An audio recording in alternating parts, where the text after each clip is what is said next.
La première bande-annonce de Supergirl est sortie, elle vous fera sans doute penser à l'ambiance des Gardiens de la Galaxie, mais il y a bien davantage à en dire, comme comprendre à quoi correspond cette ville entourée d'un dôme d'énergie, ou encore saisir ce que Kara Zor-El et la jeune fille qu'on découvre ici ont en commun. Supergirl part se promener dans l'espace et l'espace voilà une inspiration possible pour ce Noël qui arrive et avec 10% de réduction sur des cadeaux originaux au design magnifique, il faut saisir l'occasion. Le stylo Overpen Interstellar de Novium est un cadeau de Noël classe et marquant avec 10% de réduction grâce au code Popcorn. L'Overpen a été élu comme une des meilleures inventions design 2022 par Time Magazine, mais il reste un incontournable de tout bureau, à savoir un stylo.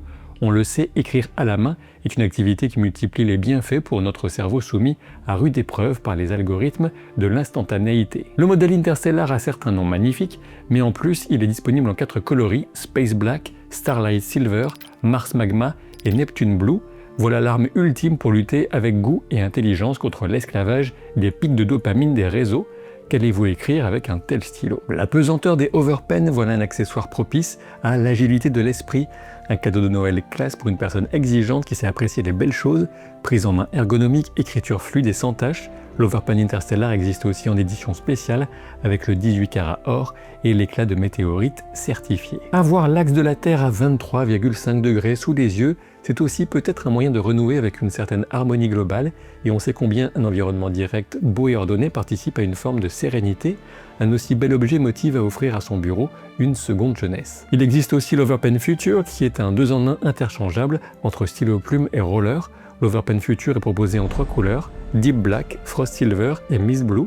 La verticalité de l'Overpen classique pourra quant à elle évoquer le pas de tir d'une fusée spatiale. Quel que soit le modèle, profitez de 10% de réduction avec le code Popcorn jusqu'à Noël. Je vous invite bien sûr à passer par le lien disponible en description ainsi qu'en commentaire épinglé afin de bien profiter de la promotion, sans oublier le code Popcorn encore une fois.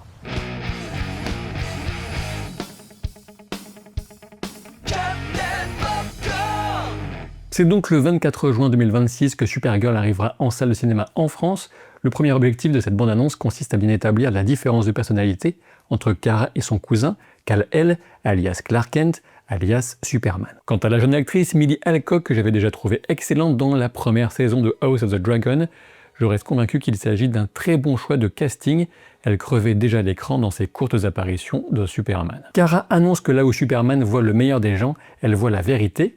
Il faut dire que contrairement à son cousin, Kara a vécu la destruction de Krypton aux premières loges. C'est une expérience traumatisante qui n'a rien à voir avec une enfance à Smallville ou à la ferme des Kent. Ce film a failli avoir pour titre Supergirl Woman of Tomorrow, car il est l'adaptation des comics du même nom, datant de 2022. L'ambiance Gardien de la Galaxie s'explique beaucoup par celle de ses bandes dessinées en réalité, même si la ressemblance avec les films de James Gunn est certes troublante. Et pour rappel, si besoin, car c'est indiqué plusieurs fois dans la bande-annonce, Supergirl est réalisée par Craig Gillespie, un réalisateur qui apprécie souvent d'évoquer des personnages mal aimés ou en crise, ce qu'il a en commun avec le scénariste des comics adaptés, Tom King. Quelle est la place de Kara alors qu'elle a assisté à la fin de sa civilisation et qu'elle est déjà devenue le plus terrien des extraterrestres? Je ne sais pas quelles sont vos impressions, mais il me semble que cette bande-annonce parvient à poser une ambiance, les bases de ce qu'on pourra attendre de cette version de Supergirl, sans pour autant en révéler trop sur l'intrigue. Et c'est encore d'une autre façon que ce teaser va se positionner sur ce début de différenciation, de personnalité entre Supergirl d'un côté et Superman de l'autre, puisque le slogan affiché pour Supergirl, c'est Look Out, qui est bien sûr une reprise détournée du Look Up de Superman. Par exemple, il faut savoir que l'adversaire principal du film sera Krem, interprété par Matthias Schoenaerts, qu'on voit au grand plan, à ce moment précis avec cette tête de Cénobite Wish d'Hellraiser. Si l'ambiance m'a donc convaincu dans l'ensemble, je me demande ce qui a pu convaincre DC, James Gunn et compagnie bien sûr, de valider une colorimétrie qui varie entre l'ocre et le sépia, sans oublier des scènes souvent situées dans la pénombre. Potentiellement un choix lié à la finition des effets numériques, mais on pouvait espérer un rendu plus coloré et lumineux sur la base du comics ici adapté, qui est particulièrement agréable à l'œil. Comme je vous le disais, le principal antagoniste est Krem, et c'est de lui que la jeune fille que Supergirl va prendre sous son aile veut se venger. Je sais bien qu'on a eu un bref aperçu de Lobo campé par Jason Momoa, mais ne vous attendez pas à ce qu'il soit un élément majeur du film, même si je ne doute pas que ces quelques scènes ont le potentiel d'être très fun. Mais si vous ignorez qui est Lobo, en résumé c'est un chasseur de primes assoiffé de sang, cruel, vulgaire, égocentrique, mais n'ayant qu'une parole, par ailleurs un être assez puissant pour casser la gueule de Superman de temps à autre. Revenons au début de cette bande-annonce si vous le voulez bien, et même si ça ne vous plaît pas, de toute façon c'est pareil, hein, vous n'allez pas pisser sur un journal. Celui sur lequel se soulage Krypto nous montre 3 choses. La première, c'est que Kara vit dans le désordre et qu'elle ne sort pas Krypto suffisamment, et ça c'est pas bien. La deuxième, c'est le décalage entre Superman qui sauve la ville de l'explosion d'un réacteur nucléaire, hein, d'après les gros titres, quand sa cousine s'occupe des chats. Et la troisième, c'est que Kara tient assez à Kal-El pour emmener dans l'espace un exemplaire du Daily Planet. On pourrait se dire que l'attente à un abribus dans une planète qui n'a rien à voir avec la Terre, de toute évidence, ne doit pas se passer juste après le réveil difficile, puisque Krypto ne semble pas être avec Kara. Toutefois, il reste possible que le chien soit ajouté ensuite, en cours de post-production. Quoi qu'il en soit, Kara a bel et bien emmené son chien et son impair dans un bar malfamé pour tenter de s'y saouler.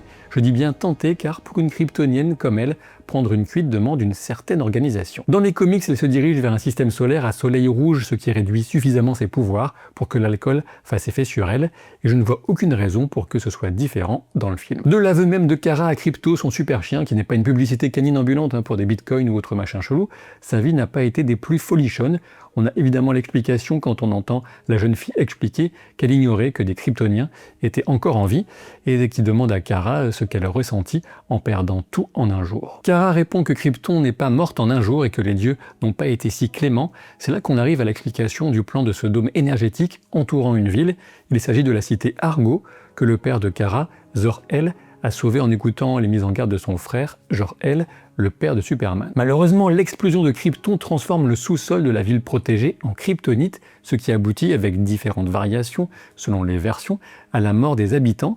Zor-El va prendre une décision avec son épouse Allura, qu'on aperçoit se retournant à l'arrière d'un groupe courant se mettre à l'abri. En suivant l'exemple de Jor-El avec son fils, ils vont envoyer leur fille vers la Terre alors qu'elle est jeune adulte et elle sera a priori la seule survivante d'Argo. La cérémonie à laquelle on la voit participer en procession, toute vêtue de blanc, pourrait correspondre à la mort de son père ou encore à une commémoration à la mémoire de Krypton. Quoi qu'il en soit, elle sait qu'un monde peut disparaître et que même un sauvetage miraculeux peut finalement s'achever en nouveau drame. Cette jeune fille que Kara va protéger se nomme Ruthie Marie Knoll. Elle aussi a été marquée par la mort injuste de son père qui est survenue des mains de Crème, le grand méchant du film.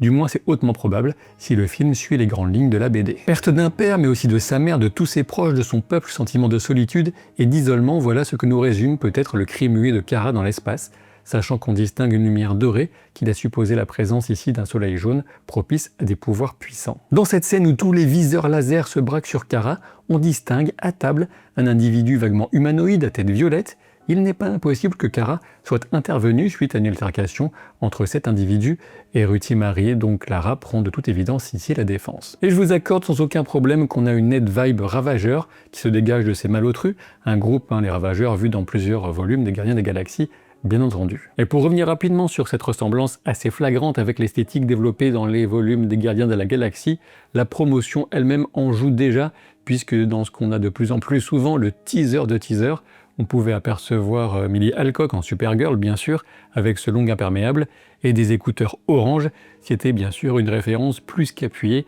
à Star-Lord. Entre similarités et différences avec la BD, on note l'épée en possession de Ruthie Marie, qui est a priori celle ayant servi à tuer son père, tandis que l'apparence du meurtrier, Crème, est bien plus menaçante dans le film que dans la BD, où il est juste un homme roux et barbu avec un arc. C'est pas moi, hein. Vous aurez sans doute remarqué qu'on voit assez peu Krypto pour l'instant dans cette première bande-annonce du moins. Difficile d'avoir une certitude car encore une fois il peut s'agir d'une question de délai de finition de post-production bien compréhensible, mais aussi peut-être que le plan rapide de Kara qui caresse son chien avec un air triste nous laisse entendre qu'il ne sera pas au mieux de sa forme. Les lecteurs de la BD verront à quoi je fais référence, et il ne me semble pas utile d'aller plus loin dans les spoilers.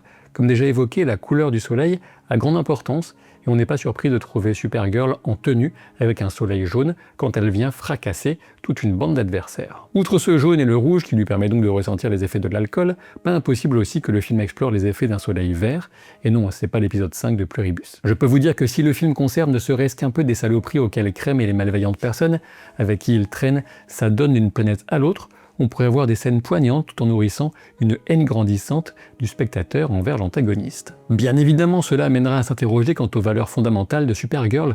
Si elle voit le monde et juge les gens différents de Superman, est-elle néanmoins animée par des intentions émotives moins nobles Quelle place a la gentillesse chez elle?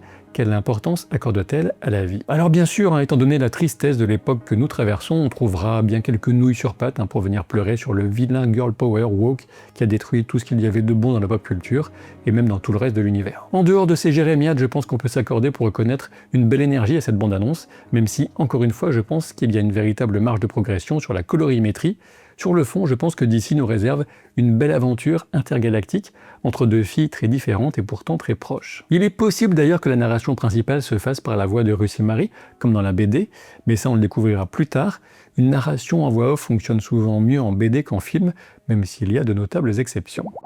Pour vos cadeaux de Noël, n'oubliez pas de passer par le lien disponible en haut de la description et en commentaire épinglé, sans oublier d'utiliser le code POPCORN pour 10% de réduction sur les stylos Novium. Si cette vidéo d'analyse de la toute première bande-annonce de Supergirl vous a plu, vous savez ce qu'il vous reste à faire pour soutenir la vidéo aussi bien que la chaîne, et je vous donne rendez-vous très vite pour de nouvelles aventures. Salut!